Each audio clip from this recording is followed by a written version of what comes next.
It changed the shape of warfare with a storm of lead. It can destroy the enemy from over a mile away or in tight quarters. It's the weapon that dominates the modern battlefield. With 150 years in the making, the machine gun is a mega weapon engineered to kill.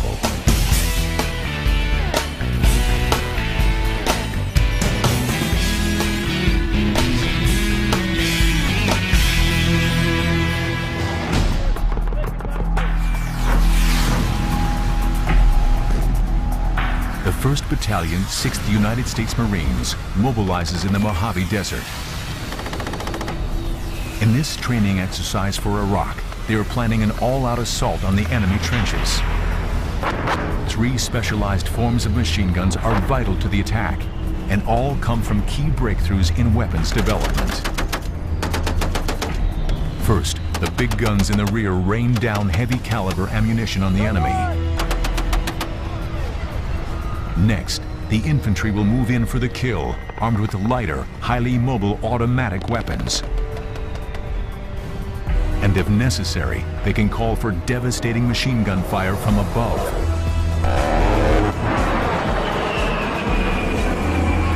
But the lethal firepower of the machine gun hides an extraordinary fact. It was originally invented to save lives.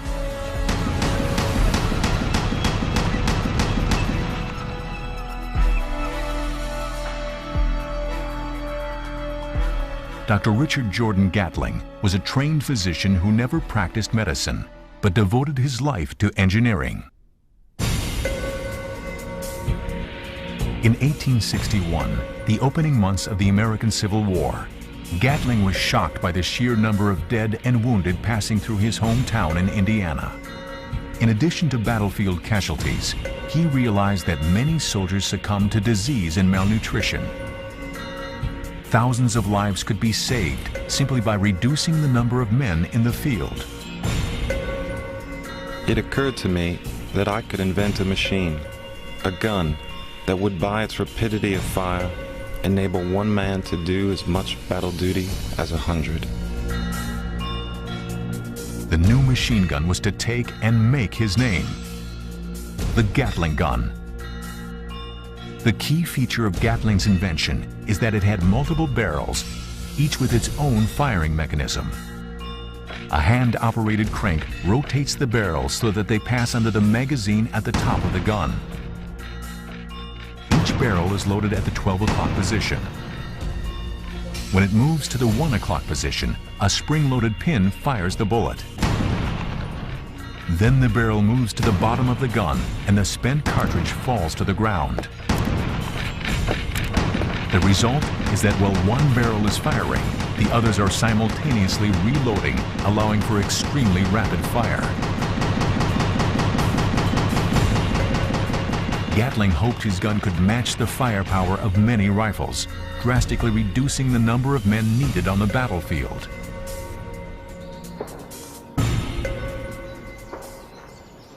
U.S. Army field trials took place just after the Civil War. This is a modern-day reenactment.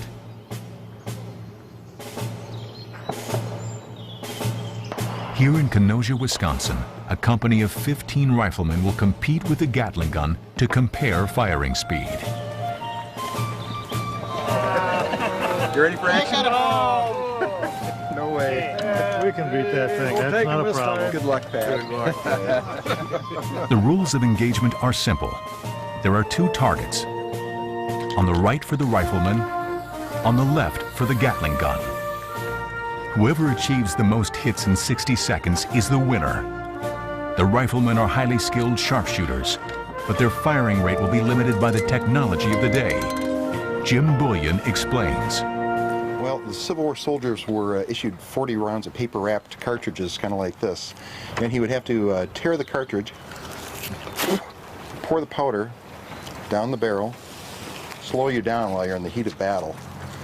Get that bullet seated on the top, ram it, and then seat the bullet firmly down on the bottom. Take a percussion cap, and put that on the cone, and then wait for the command to fire. Now, a Civil War soldier that was well trained might get off 3 rounds a minute if he was lucky, but it would be very difficult to do. This Gatling gun is a faithful replica built from a set of 1862 blueprints. In theory, the multiple barrels can produce a firing rate of 200 shots per minute. But Pat Kaboski has only 40 shots in each magazine, so he'll have to reload during the test.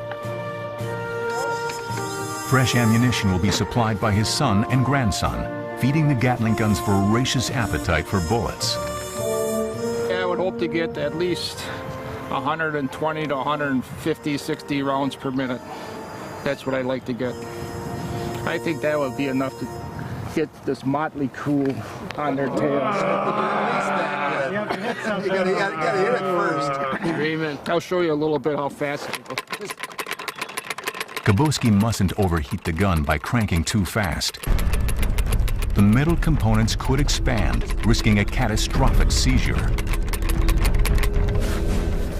This is a key question for observer Sergeant Bob Podesta.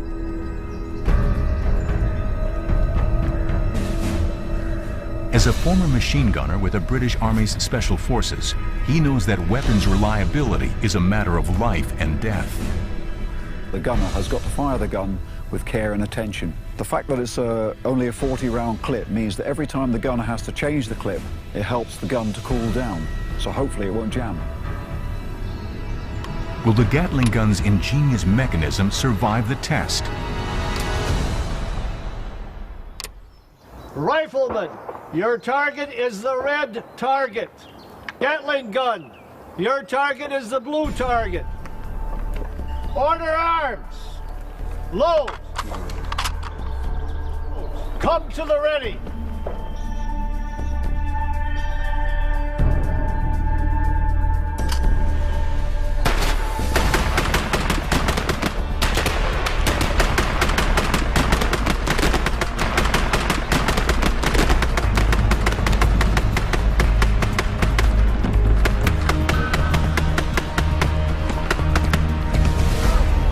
But now the boot's on the other foot. The Gatling gun reloads, and volley fire from the rifles brings them back into contention.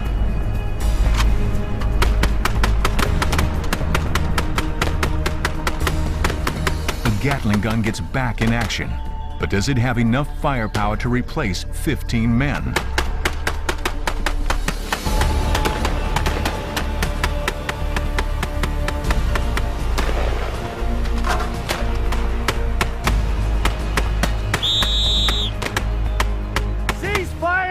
Firing line!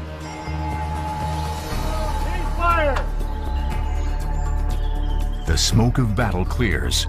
The only thing that matters now is the number of hits. Who will get the decision?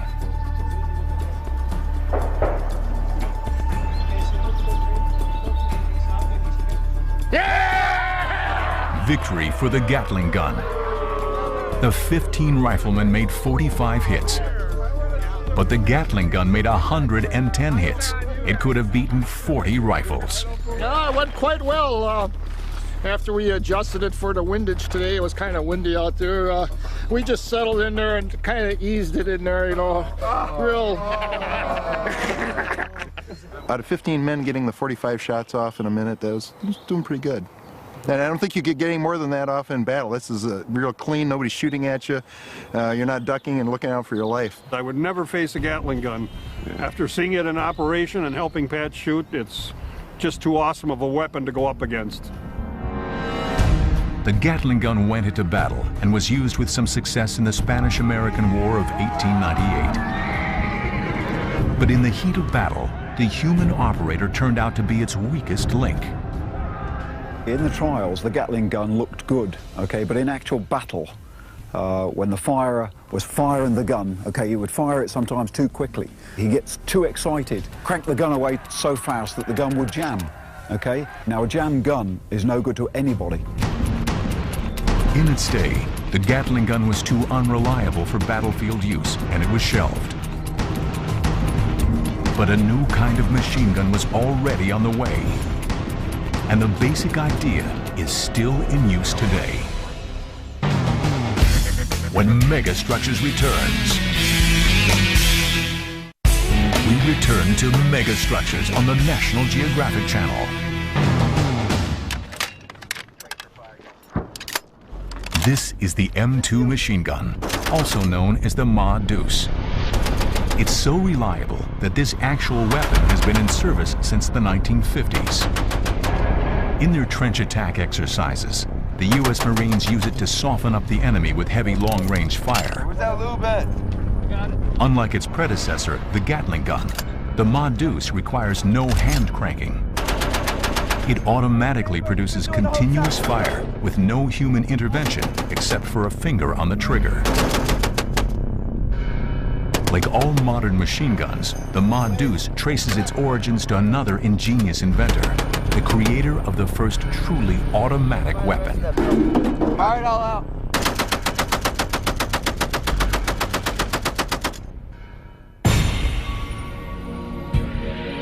Hiram Maxim was a late 19th century rival to brilliant engineers like Thomas Edison and the Wright brothers. His many inventions included a mousetrap and even an early aircraft, which might have made his name and fortune if it had flown. In 1883, he patented a new, fully automatic machine gun, an invention inspired by direct personal experience. Maxim's eureka moment came while at rifle practice with friends in Savannah, Georgia. The thumping recoil was giving him painful kicks in the shoulder, and he was getting tired of doing all the reloading himself.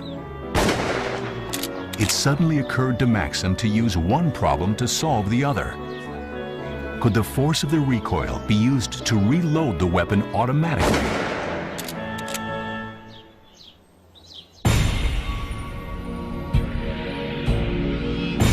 Back at the drawing board, Maxim found an ingenious way to do it.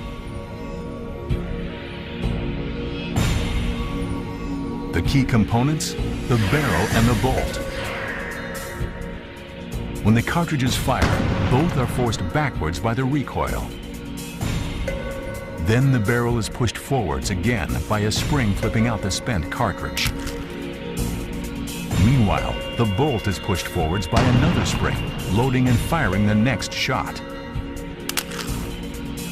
Thanks to the recoil, the gun reloads and fires itself with no assistance.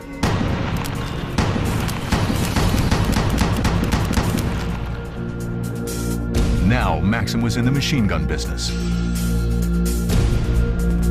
A friend told him, If you want to make a pile of money, invent something which will enable the Europeans to cut their throats with greater facility.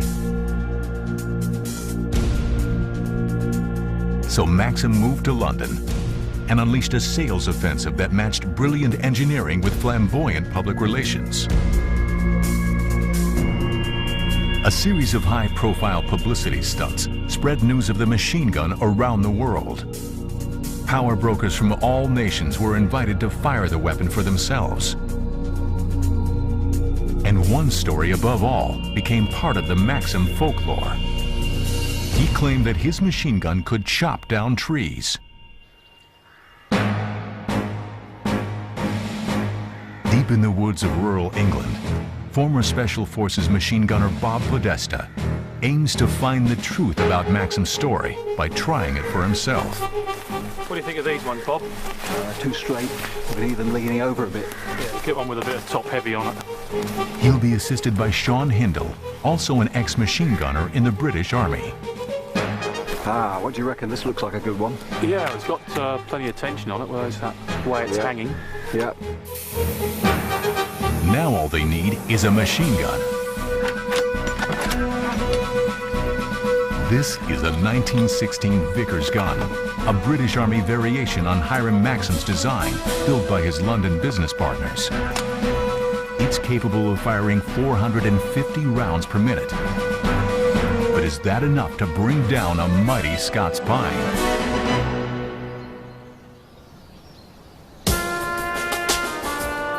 Podesta aims to maximize his chances with a methodical approach based on years of experience.